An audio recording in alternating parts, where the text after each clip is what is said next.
Hello and welcome, I am your host Tyrant, and today's project is a Game Boy Color. Now this isn't supposed to work, and I haven't tested it yet, so today's going to be a bit of a mystery how this video goes. Let's get started.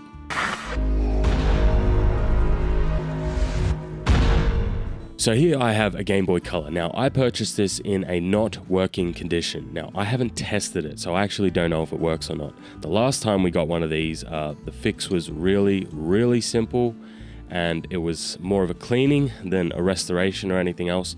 This time I don't know if it's going to be the same sort of deal. However, at the very minimum, I'm going to be doing a shell swap. So even if it does work, even if it's in good condition, I still want to swap the shell around. So yeah, but before we get into that, let's talk a little bit about the Game Boy Color. Now the Game Boy Color holds a special place in my heart as it's the first gaming device, not just console or handheld, the first gaming device I ever owned. I remember playing like Harry Potter and the Philosopher's Stone on it. So I have a lot of nostalgia for this this console. Not this exact console. My console was a yellow one and I broke it. So yeah, I have a bit of nostalgia for this device. Hopefully we can get it working, and hopefully the shell swap goes well. So yeah, let's jump over to the workbench and get started. So here we are, starting the Game Boy Color cleaning, restoration, shell swap, whatever you want to call it. And the first thing that I noticed was that, again, the battery connectors were corroded. So my first instinct, and with a little bit of deja vu, was to clean them off right away to see if they were the main cause of why this unit wasn't working. And I couldn't believe it. The same thing happened again. Yeah, that was my reaction. So luckily I had a shell swap in the back pocket. So let's just move on to that, shall we?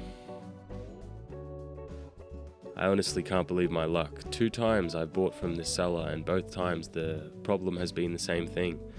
I mean, I guess I'm grateful it's an easy fix, but, you know, makes it hard.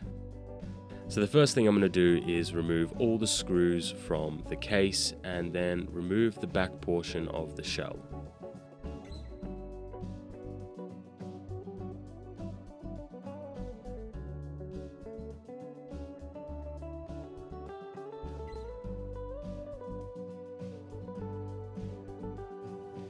And as you can see, just like last time, the PCB is actually in pretty good condition again. I then took off the screws that were holding the PCB to the front of the shell.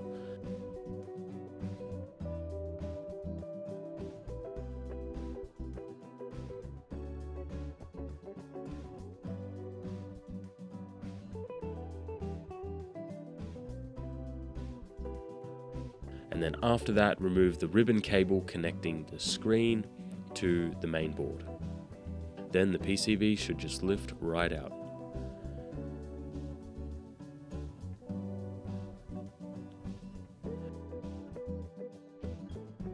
Next is taking off all the rubber contacts and buttons. After that, I'll put them in a pile, getting them ready for cleaning.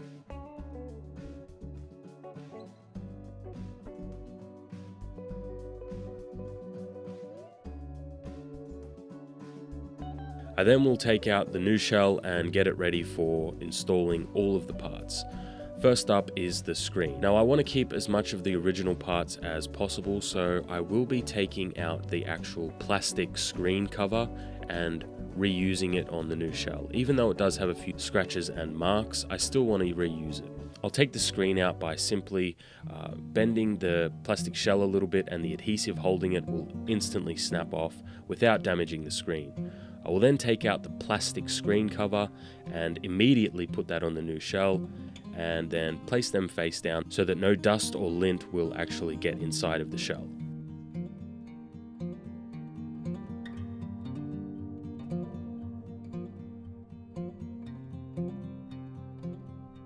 I'll then remove any of the old parts from the old shell and install them into the new one.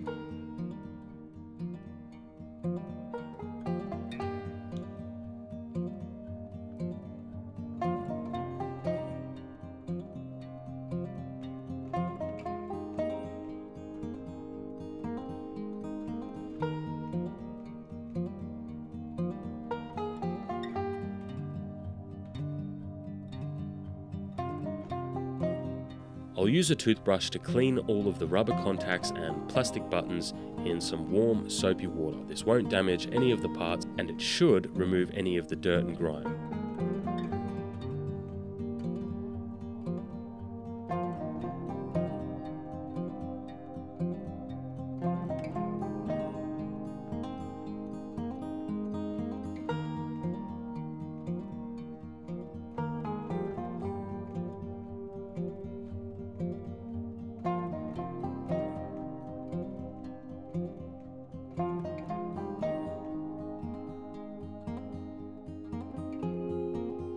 I'll then use a toothpick to remove any of the grime in the grooves of the A and B buttons.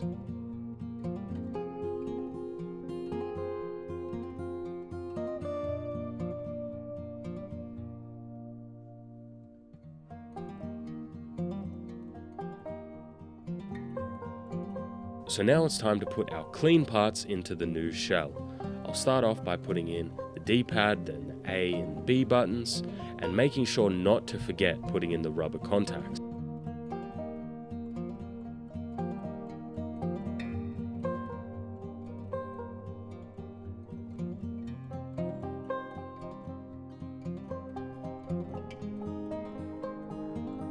Now with all the buttons and rubber contacts in their correct positions, I will put the PCB back in.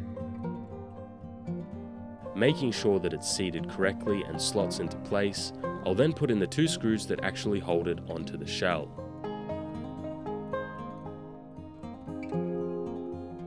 Then I will very gently put the ribbon cable back in that connects the screen to the main board. Now it's time to put on the last part of the shell. Now, because this was a cheap shell that I got online and it's not an official one, I had to be careful with how much tension I put on the screws. However, it came out fantastic. It looks awesome and it still works, everything works, and it's in great condition.